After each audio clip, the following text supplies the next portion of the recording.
Nawashukuru wote, nawashukuru wote, watu wote ambao wanasikia sauti hii. Ninawakaribisha kwa njia ya kipekee. Karibuni tena katika uwanja huu. Ninawakaribisha kwa moyo mkunjufu, na nashukuru Mwenyezi Mungu kwa uwezo wake wa kuweza kutuwezesha kufika katika eneo hili ili tuweze tena kusemezana. Tumekuja tu kusemezana, tumekuja tu kuweza kuelimishana, kwa sababu kile ulicho nacho ni kipawa cha Mwenyezi Mungu. Kile nilicho nacho ni kipawa cha Mwenyezi Mungu. Na sisi kama watoto wa Mwenyezi Mungu tunasaidiana kuelewa mambo ambayo mwingine anayo. Ndio sababu hata mwalimu aliweza kusema ya kwamba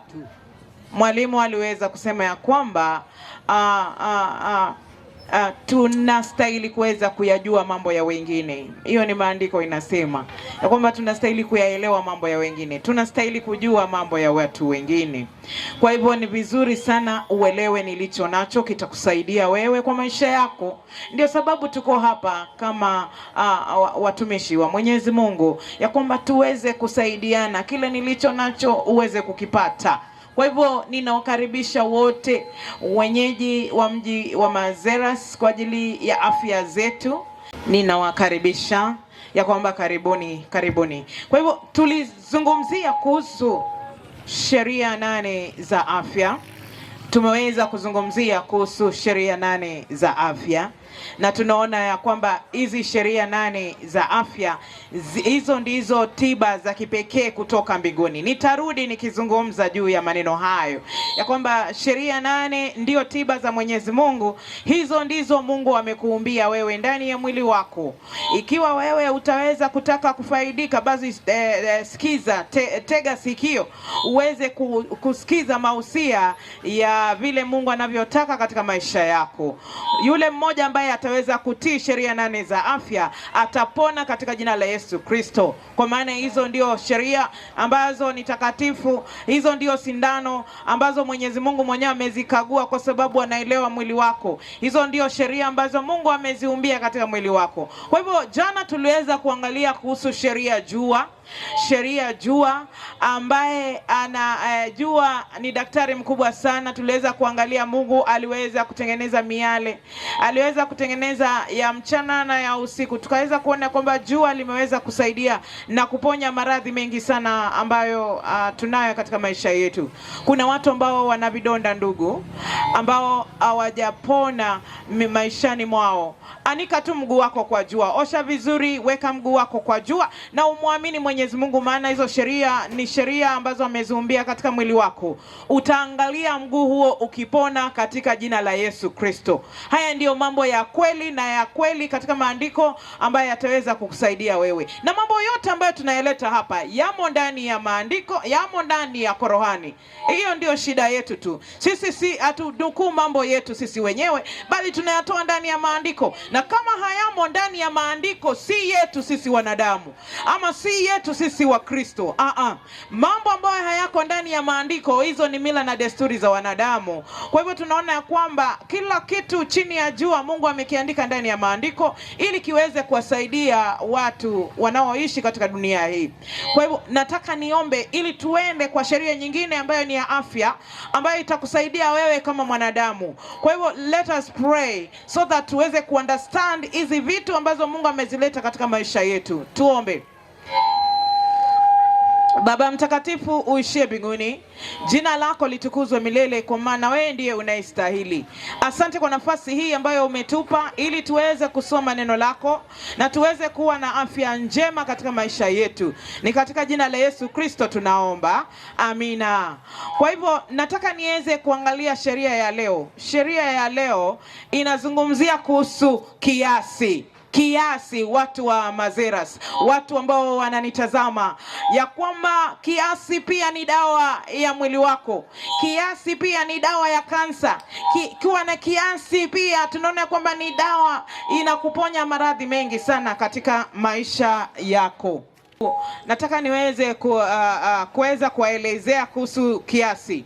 Na kama kuna sheria ambayo ni ya kipekee sana, sheria ambayo ukiitunza vizuri utapona. Maradhi mengi yameweza kuja kwa sababu ya hii sheria, ama huyu daktari ambaye ninamzunguzia mchana huu wa leo ama jioni hii ya leo. Kwa hivyo tega sikio, kwa sababu hii ni yako, hii ni sindani yako. Niliwaambia wagonjwa wote, wenye kansa, wenye magonjwa ya arthritis, wenye magonjwa ya pressure, vidonda ndugu, magonjwa yote nayo kusumbua katika mwili wako, ukisikiza kila sheria kila siku nikiitaja hapa na unatilia manani, hivyo ndivyo unavyopona maishani mwako. Watu wengi wamepona, si kwamba ni mazeras ndio tunaanza.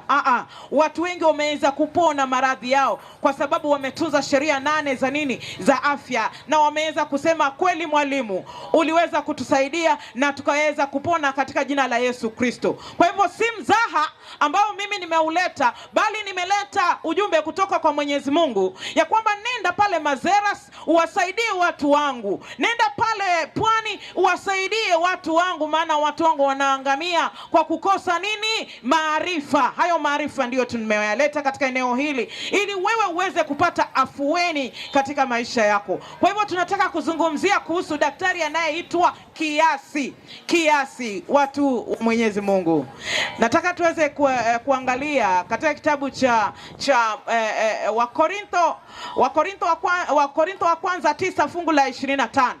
Wakorintho wa kwanza 9 fungu la 25.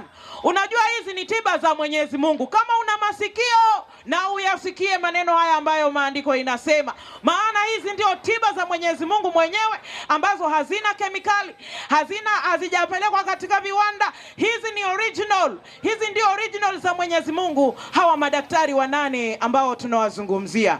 Hebu soma mwalimu, daktari huyu anasemaje? Inasema namna gani? Wakorintho wa kwanza 9 fungu la 25. Neno la Bwana linasema hivi. Linasemaje? Kila ashindanaye katika michezo ujizuie katika yote. Basi hao hufanya hivyo kusudi wapokee taji iharibikayo. Wanafanya hivyo ili kusudi wafanye nini? Wapokee taji zifanyazo nini mwalimu? Iharibikayo. Hao ni watu gani? Watu wa hebu soma fungu hilo vizuri watu waweze kuelewa. Na kila ashindanaye, kila mtu ambaye anaenda mashindano. Kwa mfano ukiona riadha, ukiona mashindano yoyote yale ya duniani, Olympics, hao watu wamejitahidi, wako na discipline, wamejinyima kula vyakula. Hawakuli ugali vile sisi tunakula. Hao watu hawakuli ugali bakuli mzima wanamaliza. Hapana, itawashinda kukimbia bwana. Ukiona wale watu ambao wanakimbia, wanaenda wanaketishwa mahali, wanakula vile vyakula ambavyo vinaweza kuwasaidia mifupa yao iweze kuwa nyepesi kuweza kutembea. Kwa hivyo ama kukimbia ama kucheza mpira. Kwa hivyo Biblia inasemaje kuhusu hao watu? Inasemaje mwalimu? Katika michezo, kila ashindanaye katika michezo ujizuia katika yote. Anajizuia katika mambo yote. Endelea. Basi hao hufanya hivyo kusudi wapokee taji iharibikayo. Hufanya hivyo ili kusudi waweze kupokea taji inayofanya nini? Inayoharibika. Yaani hawa watu ambao wanakimbia, watu wa sports, nenda muwaulize, pengine wengine ni watoto wenu, waambie wanakula vyakula gani, wanajizuia na mambo gani. Hawa watu hujizuia na mambo mengi sana, ndiposa waweze kucheza mchezo ambapo wataweza kupata taji ambayo inaharibika. Lakini endelea msomaji. Inasema namna gani? Bali sisi tupokee taji isiyoharibika. Yaani sisi wa Kristo, ambao kila mtu hapa ni Mkristo, yule ambaye ni Mkristo, bali sisi wa Kristo tupokee taji isiyoharibika. Tupokee taji isiyoharibika. Hata mimi. Umemaliza ama bado? 25 imeisha. Asante sana, hapo tu 25, usiende mbele. Kwa hivyo tunaona ya kwamba kama watu ambao wako Olympics, wale watu ambao wana mashindano, wale watu ambao wanacheza mipira, wanajizuia kula vyakula ovyo, wanajizuia ili wapokee taji ambayo ni ya nini? Ni ya kuharibika. Biblia inasema wazi ya kwamba basi na sisi, si kila mtu, munielewe watu wa Mazeras, si kila mtu bali na sisi tunaojiita kwa jina la nani? La Yesu Kristo. Hivyo ndivyo tunavyostahili kuweza kujizuia kwa mambo fulani ambayo yatatuwezesha sisi tuweze kupata taji ya uzima ambayo tunatarajia hivi karibuni. Yesu anakuja wapendwa, na nataka niweze kuambia watu wa Mazeras, huyu Yesu anakuja, upende usipende, Yesu anakuja hivi karibuni wapendwa. Yesu wetu ambaye tumemgoja kwa muda mrefu sana yu mlangoni, anakuja. Dalili zote zinaonyesha ya kwamba anakuja, na ndio sababu amekuja katika eneo hili kuweza kutuonya sisi wote tunao masikio ya kwamba sikia onyo hili. Unajua mwalimu, Mwenyezi Mungu hawezi kufanya jambo lolote chini ya jua kabla hajawaonya watu wake. Hiyo ni Amosi ngapi mwalimu? Hiyo ni Amosi 5. Hebu soma hilo fungu ili watu wa Mazeras waweze kuelewa maneno haya ya kwamba si kwamba tumekuja hapa tu kusimama hapa kwa jua, kugongwa na jua ama kuzungumza tu na watu. No, Mungu ametutuma eneo hili ya kwamba itakuwa ni ushuhuda ya kwamba tulileta eneo la Mazeras, watu wakasikia na masikio lakini wakakataa. Inasema namna gani kitabu cha Amosi? Ni Amosi ngapi? Amosi 3:7 inasemaje? Bwana Mungu, hakika Bwana Mungu hatafanya neno lolote, hawezi fanya jambo lolote bila kuwafunulia watumishi wake manabii siri yake, bila kuwafunulia watu wake manabii siri yake. Watu wa Mungu, Mungu hawezi kuangamiza dunia hii kabla hajakuja Mazeras na kupaza sauti na kuambia watu ujumbe, ukweli wake wasikie masikioni mwake. Sisi tunapokuja hapa ni onyo tunaleta. Mwenyezi Mungu ameleta onyo, tuwaonye watu wa Mazeras waishi vizuri, wawe na kiasi, watunze miili yao, wawe na heshima kati yao na Mwenyezi Mungu. Hiyo ndiyo sababu tuko hapa. Tumekuja kuonya watu wa Mazeras waweze kuwa na uhusiano na Mungu wao kabla hajaangamiza dunia hii wapendwa. Hii dunia mahali tumefika, hii dunia si ya kuweka urafiki nayo wapendwa. Hii dunia imeisha. Hii dunia haiwezi kupigika kiraka tena. Ni kama ile nguo ambayo imeweza kuraruka mpaka imefikia kiwango haiwezi kupigwa kiraka. Hapo ndio tumefika katika ulimwengu huu wapendwa. Na wale wanaweza elewa maneno haya ni wale watu wako ndani ya kiroho. Hao ndio wanaweza kuelewa wapendwa, watu wa Mazeras.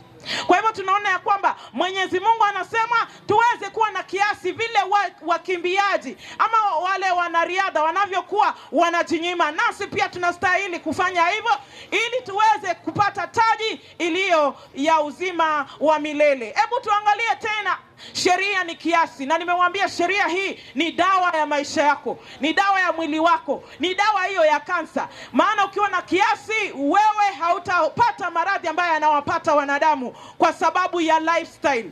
Lifestyle ndio inaleta shida, tunakumbwa na magonjwa yanatuleta mpaka tunaenda kaburini. Hebu soma, angalia kitabu cha 1 Corinthians. Wakorintho wa kwanza 10 fungu la 31 inasemaje msomaji wangu? Wakorintho wa kwanza 10:31 inasema hivi. Inasemaje? Basi kila mnywapo. Sikiza mtu wa Mazeras, yule ambaye anaenda mbinguni na mimi, yule ambaye ananishika mkono tushikane twende tuishi kwa Baba milele. Inasema namna gani msomaji? Basi mlapo au mnywapo au mtendapo neno lolote fanyeni yote kwa utukufu wa nani? Kwa utukufu wa Mungu. Kwa utukufu wa Mungu wapendwa. Hiyo ndiyo kifungu ambacho kimeketi ndani ya kichwa changu. Maana kifungu hicho kitakusaidia maisha yako yote, kitabadilisha maisha yako yote. Kifungu hiki cha Wakorintho ngapi mwalimu? Wakorintho wa kwanza mlango wa 10 mstari wa 31. Nenda ujisomee vizuri na Roho wa Mungu akusaidie uweze kuelewa maneno haya, kwa sababu tumekuja kuleta onyo katika mji wa Mazeras kabla Yesu hajarudi mara ya pili. Amen. Tumekuja kukuokoa wewe mwanadamu. Tumekuja kukuletea wokovu ambao utaishi milele na Mwenyezi Mungu katika maisha yako yote. Hebu soma, inasema ya kwamba kwa Kiingereza inasema whether therefore you eat. Yani wewe unapokula, wakati wewe unapokula wewe mwanadamu, ama ufanyapo jambo lolote, fanya yote kwa utukufu wa nani mwalimu? Wa Mungu. Wa Mungu, kwa utukufu wa Mungu. Lakini mwalimu, ndio Mwalimu, elekeza hiyo kitu yako mahali ambapo inatakikana, kwa sababu haya maneno ni maneno kati ya uzima na kifo. Hii ni kati ya uzima na kifo. Wasikie, wakatae kusikia. Mungu anasema wewe nenda waambie. Wasikie maneno haya, waache kusikia, wenyewe watajibu wakati Yesu anarudi mara ya pili. Sisi kazi yetu ni kuonya na kuwapatia kweli ya Mwenyezi Mungu, na tunaondoka wapendwa. Hiyo ndiyo kazi ambayo imetuleta hapa, ya kwamba tumeleta uhusiano wako na Mwenyezi Mungu uweze kuwa sawa sawa, uweze kujipanga sawa sawa, anaporudi mara ya pili uweze kuwa sawa. Kwa hivyo tunaona ya kwamba anasema ya kwamba unapoweka chochote ndani ya mdomo wako, unapoenda unakunywa vidrink vinaitwa energy, unapoenda unakunywa soft drinks ambazo zimeweka kemikali, zimewekwa sumu ya kuja kukusaidia, ya kukufanya wewe ukufe haraka. Wewe unaenda nipe hiyo sumu ya kuniua haraka. Unajua kuna watu wanakuja wanasema nipatie hiyo sumu tamu. Nipe hiyo sumu tamu. Yaani kumbe hata wanajua hii kitu natumia ni sumu tamu. Kwa hivyo tunaona ya kwamba Mungu anasema chochote ambacho unaingiza katika ulimi wako, hebu mkumbuke muumba wako aliyekuumba, na ujue kwamba wewe umeumbwa na Mwenyezi Mungu. Kwa hivyo utakuwa na discipline. Mdomo wako hautatafuna vitu ambavyo havihitajiki katika maisha yako. Kuna vitu tunavila ambavyo vitu hivi vinaangamiza miili yetu, vinaleta shida ya mapafu, inaleta shida ya pumu, inaleta shida ya liver, unakuwa na kansa ya liver, unakuwa na liver cirrhosis. Ni wewe mwenyewe hukufikiria kwamba wewe ni kiumbe cha Mwenyezi Mungu. Hauhitaji kula vitu vibaya katika mwili wako wapendwa. Watu wa Mazeras, Mwenyezi Mungu anatuonya tuweze kuangalia hiki ni kitu gani ambacho ninakila. Nashukuru sana I wish ningekuwa na hiyo paketi ya sigara. Kuna wakati kulikuwa na paketi za sigara zinasema zinasema ya kwamba yani zinakupatia tahadhari ya kwamba wewe unapoilani, yani wanakuambia ilani, unapotumia kitu hiki ujue ya kwamba kitadhuru afya yako. Unauziwa kwa kupenda kwako. Kwa hivyo si kila kitu ambacho kiko ndani ya maduka, si kila kitu tunachokiona kina meremeta ni kizuri cha kuweka ndani ya mwili wako wapendwa. Mungu anasema tuwe na kiasi. Maradhi mengi yamekuja kwa sababu tumetumia vitu ambavyo ni vibaya katika maisha yako. Tumetumia vileo ambavyo vitu hivyo ni najisi katika mwili wako. Kwa hivyo ni wakati, ni sasa wa kuweza kubadilika. Tumetumia tumbako, tumetumia sigara, tumetumia vileo vyote, tumeweka katika miili hii ambayo ni hekalu la Mwenyezi Mungu, umeingiza ndani. Utakuja kujibu Yesu anaporudi mara ya pili. Mambo yote tunayoyafanya tunaambia kwamba tuyafanye kwa kiasi, yani tuyafanye kwa kumtukuza Mwenyezi Mungu, tuyafanye tukijua Mungu anaona. Huyu Mungu wa mbinguni anaona kila kitu. Na nataka niweze kuambia jambo moja watu ambao wananitazama ama wananisikia, ya kwamba Mungu ananakili kila kitu unachokifanya chini ya jua. Mungu ananakili kila kitu. Kwa hivyo wakati hukumu itakuja, Yesu akirudi, kila kitu kitawekwa wazi, mambo yako yote yatawekwa wazi, na watakatifu wa Mungu wataona maneno yako uliyoyatenda chini ya jua wapendwa. Hii ni wakati wa kubadilika. Huu ni wakati wa kuweza kutii sheria ya afya, sheria ya maisha yako. Tunza mwili wako ili dhambi zako ziweze kufutwa. Saa hii watu wanaendelea kumrudia Mwenyezi Mungu ili dhambi zao zifutwe. Watu wa Mwenyezi Mungu, ni vile hamjui hii maneno. Hii maneno tutawaletea na mtaweza kuyaelewa vizuri, ya kwamba kuna hukumu inaendelea. Vile hukumu inaendelea katika koti, hivyo ndio hukumu inaendelea mbinguni. Majina ya kila mtu aliyezaliwa chini ya jua yanakaguliwa kule mbinguni wapendwa. Usifikirie kwamba kwa sababu Mungu humuoni, yeye hakuoni. Mungu ndiye aliyeumba dunia hii. Ni wakati wa kubadilika. Aidha wewe jina lako liweze kuondolewa katika kitabu cha uzima, ama jina lako liweze kuretainiwa katika kitabu cha uzima, na ni wewe ndiye utakaye, wewe ndiyo sasa unadetermine either uremain katika uzima wa milele ama uondoke na uchomwe milele. Hiyo ndio habari tumeileta hapa, ya kwamba tunahitaji kujiangalia kabla Yesu hajarudi mara ya pili. Kwa hiyo tunaambiwa ya kwamba watu wanastahili kufanya nini katika hali gani ambayo hakuna kiasi, hali gani ambazo ama area gani ambazo wanadamu wamekataa kutii sheria ya Mwenyezi Mungu, na ndio sababu wamekuwa wagonjwa. Katika sehemu ya kwanza za maisha ambazo zina demand temperance ama zinahitaji kuwa na kiasi, katika section gani, kama sheria gani, ama katika awamu gani, katika hali gani hizo 4 ambazo wanadamu wanastahili kuwa na kiasi, wapendwa, ndio hizi nawapatia katika jina la Yesu. Ya kwamba katika sehemu ya ulaji watu wamekula vibaya. Hiyo ndio ya kwanza, ya kwamba ukila vibaya basi wewe umeweza kuvunja sheria ya kiasi, umevunja. Kwa hivyo niliweza kuambia ya kwamba mwanadamu anahitaji kula milo mitatu.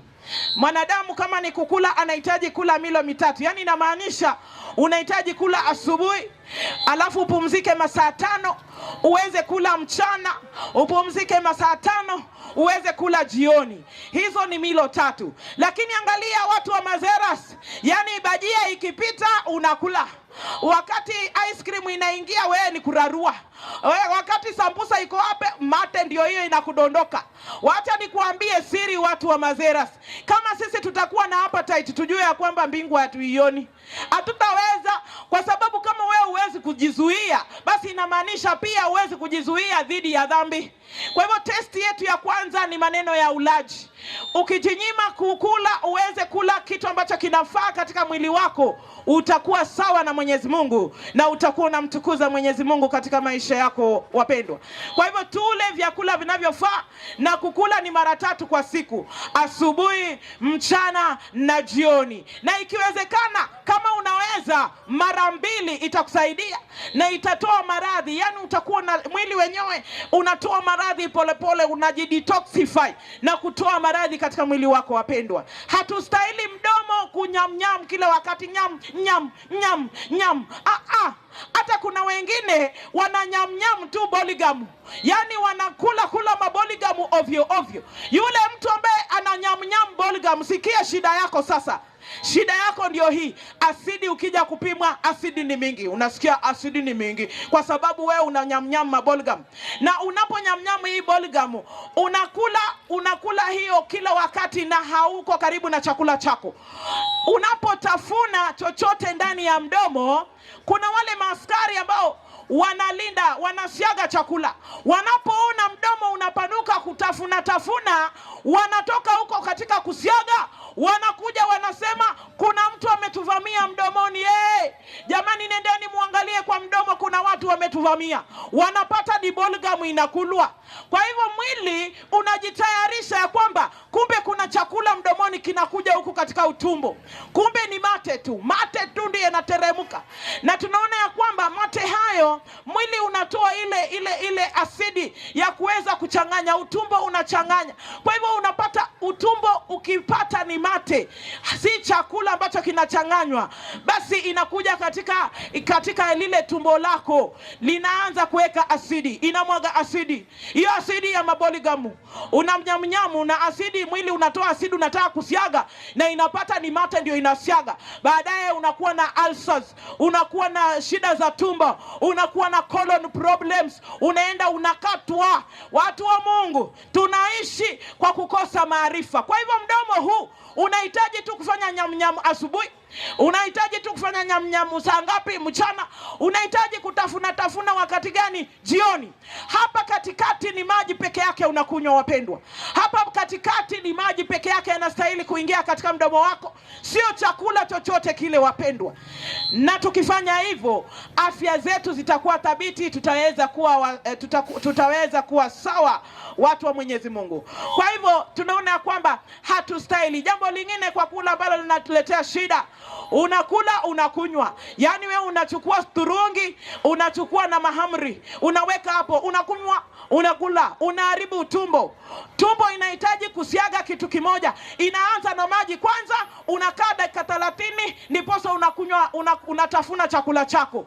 Tumbo hii imewekwa kwa njia ya kipekee ambapo haistahili kukula na kunywa. Unakunywa maji, unakula. Unakunywa soda, unabite kangumu. Hiyo ni hatari na ni onyo kwa tumbo lako. Utakuwa mgonjwa.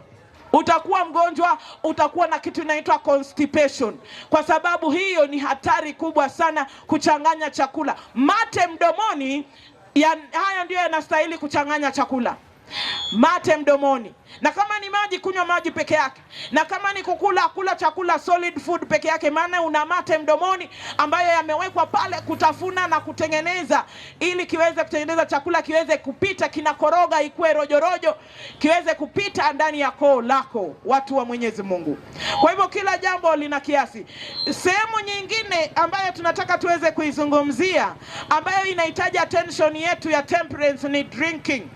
Wewe unakunywa nini katika maisha yako? Wewe mwanadamu wa Mazeras ambaye unanisikia, ni nini ambacho unawekwa? Kinywaji cha kipekee ambacho Mungu amekiweka kwa mwanadamu ni maji peke yake. Hiyo ndio Mungu aliyeka rubber stamp na akasema kwamba ukinywa maji, hicho ndio kinywaji cha pekee cha kutoa kiu. Wewe ukisikia kiu, Fanta. Ukisikia kiu, Coca-Cola. Ukisikia kiu, unaweka hiyo vitu. Yaani mnaweka tu, hamtaki kujua, mnaweka tu. Baadaye mtalipukwa na maradhi ambayo hata hospitali itashindwa kuweza kutengeneza. Na wengi wameenda kaburini kwa sababu ya kutokuwa na nini? Na kiasi, wapendwa. Kwa hivyo unachokunywa, angalia unakunywa nini. Wewe unakunywa nini katika maisha yako? Je, ni faida yako ama ni hasara unapeana katika mwili wako? Alafu jambo lingine ambalo tunastahili kuliangalia ambalo watu hawana kiasi ni kulala. Yaani hata ukija hapa saa 7 ya usiku watu bado wako 24/7. Yaani hii Mazeras watu wako 27 kutafuta. Watu wanatafuta hawaridhiki. Yaani unahitaji kuweza kuwa na kiasi hata katika kutafuta. Mwenyezi Mungu anasema hivyo, wapendwa. Tunastahili kuweza kuwa na kiasi. Wakati wa kulala pata usingizi. Na nataka niwaambie kitu. Usingizi ule wa saa 3 na saa 4 ndio unaokufaidi wewe mwanadamu. Saa 3, saa 4, saa 5, ikipita saa 6, ule usingizi mwingine ni kama michicha tu. Usingizi ambao mwili unahitaji, unajua unapolala saa 3, unapolala saa 4, unapolala saa 5, kuna ile enzyme ambayo inatengeneza nutrients yenyewe ndani ya mwili wake, na usingizi huo unakuwa mibaraka katika maisha yako. Watu wengi wameenda kaburini kwa sababu wamelipukwa magonjwa ya kutokulala usingizi. Hizo ndio siri za afya ambazo tumewaletea watu wa Mazeras. Lazima tutunze hii mili ambayo Mwenyezi Mungu ametupa. Lazima tutunze maisha yetu ambayo Mungu. Tunza mwili wako, jipende. Nilisema kwamba jipende wewe mwanadamu, usile chochote. Lala usingizi. Unapojipenda utalala mapema. Hii kazi ambayo kila siku tuko 24 hours tuko kazini jamani, itakuzeesha ngozi. Itakuzeesha na utapata ile kitu unatafutanga kila 24 hours utapata, na pia unaweza kulipukwa na maradhi. Kuwa na kiasi katika kazi zetu ambazo tunazifanya. Shukuru Mungu kwa kile kidogo ambacho ameweza kukupatia, na uweze pia wewe kujijali katika maisha yako. Jambo lingine ambalo linahitaji kiasi ndilo hili kwa maisha ya mwanadamu. Nimesema ni vitu vinne. Ya kwanza ni kula, ya pili ni kukunywa, ya 3 ni kulala, ya 4 ni kuvaa. Watu wanavaa vibaya jamani. Watu wa Mazeras, watu wanavaa vibaya. Watu wanatembea siku hizi uchi. Yaani wanadada wameamua kujianika. Lakini nashukuru dada zetu Waislamu, nashukuru sana. Yaani wanajikeep poa. Hata mimi nitanunua. Nataka tu kabla hata sijamaliza hii mkutano, nilisema nitavaa buibui. Nataka kuvaa hizo vitu. Nataka kukaa kama wao. Wanajistiri miili yao. Wanakaa vizuri. Hongera sana dada zetu Waislamu. Ninafurahishwa na jinsi mnavyovaa na vile mnavyojitanda. Nashukuru sana. Mwenyezi Mungu aweze kuwabariki sana, na mtaishi na yeye milele anaporudi mara ya pili, wanawake Waislamu. Kwa hivyo na sisi pia Wakristo, hebu tuangalie jinsi wanavyovaa. Yaani hiyo ndio heshima kwa Mwenyezi Mungu. Unapomheshimu Mwenyezi Mungu, unajiheshimu mwenyewe na unajiheshimu mwili wako. Basi nataka niwaibie siri. Watoto wengi ambao wanavaa vibaya hivi sasa, na wazazi wetu tunaona watoto wanavaa vitumbaketi. Nataka niwaambie kitu ninapomaliza hivi sasa, ni hatari mno, ni hatari kwa afya zetu. Kwa nini? Mtoto wako anapotembea mgongo wazi, kuna nguo siku hizi zimekuja ni migongo wazi, na wazazi tunaangalia tu, wanaona ya kwamba ni fashoni, lakini kufikia miaka ambayo inakuja hapa mbele, hatutakuwa na watoto, watakuwa wagonjwa tu. Kwa sababu gani? Wanajiexpose. Mwili huu unahitaji kuwekwa vizuri, uwe na joto. Mwili haustahili kuweza kuachiliwa wazi. Kwa hivyo watoto hao kuna uwezekano wanaweza kuwa na shida ya kupumua, wanaweza kuwa na shida ya respiratory system, na ndio sababu watu wengi wamekuwa na matatizo kama hayo. Alafu jambo lingine kwa wasichana wetu ambao wanavaa, tunaambia kwamba lazima tuweze kujistiri. Like kwa mfano, mtu anavaa longi imemkaza, wanawake wastahili kuvaa longi wakaze. Vaa longi yako, sina shida, lakini usivae longi ambayo imekukaza. Kwa sababu gani? Afya inasema mwanamke anastahili kupumua katika sehemu zake za siri. Mwanamke anastahili kupumua. Sasa mimi naongea kama mwalimu wa afya, ya kwamba mwanamke, hiyo sehemu inatakana kuwa inapumua, hewa inapita, maana mwanamke ametengenezwa katika hali ya unyevunyevu. Wanawake, najua mnanielewa jinsi mambo ambayo nasema katika soko hili.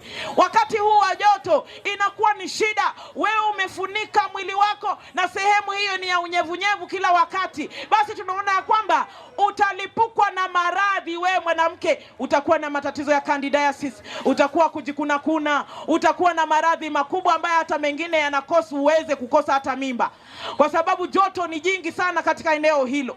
Kwa hivyo tunaona kwamba wasichana ambao wanavaa katika hiyo hali hawana kiasi katika maisha yao, na baadaye wanajiletea maradhi ambayo yatakuja kuwaletea shida katika maisha yao. Alafu hii ngozi yetu kama wanawake, ngozi yetu inahitaji kupumua. Hatustahili kuvaa vitu vya kutubana, na pia hatustahili kuvaa vitu ambavyo vinawacha mwili wetu unakuwa wazi, wapendwa. Kwa hivyo kama wewe unanisikiza na wewe ni mtu unajali maisha yako na uhusiano wako na Mwenyezi Mungu, tengeneza maisha yako, tengeneza njia zako. Mwenyezi Mungu aweze kuwabariki tunapoendelea kusoma masuala haya na kuyaelewa jinsi Mwenyezi Mungu anavyotaka. Hebu na tuombe. Nataka niweze kuomba na mtu ambaye anaenda mbinguni na mimi. Siombi na watu wengi, mtu mmoja tu ambaye anataka kwenda mbinguni na mimi. Mimi naenda, kama wewe uendi shauri yako, mimi naenda mbinguni. Na mimi najijua mimi ni mtoto wa mfalme, mtoto wa Mwenyezi Mungu. Je, wewe? Hebu nataka niweze kuomba na mtu mmoja ambaye anamcha Mungu, mtu mmoja ambaye anataka kuishi maisha ya milele, ambaye amechoka maisha haya, mtu mmoja ambaye anaona ya kwamba wokovu umefika hivi sasa katika mlango wake. Huyo mtu nataka niombe naye kwa imani. Hebu na tusimame tuweze kuomba wamama. Hebu na tusimame tuweze kuomba. Na nawaambia, nataka kuwaambia hivi, na waombea mibaraka. Tutakapotoka hapa, kila mtu atatoa ushuhuda. Mungu amemimina mibaraka katika soko hili. Kila mama atakuwa nauza more than 10,000.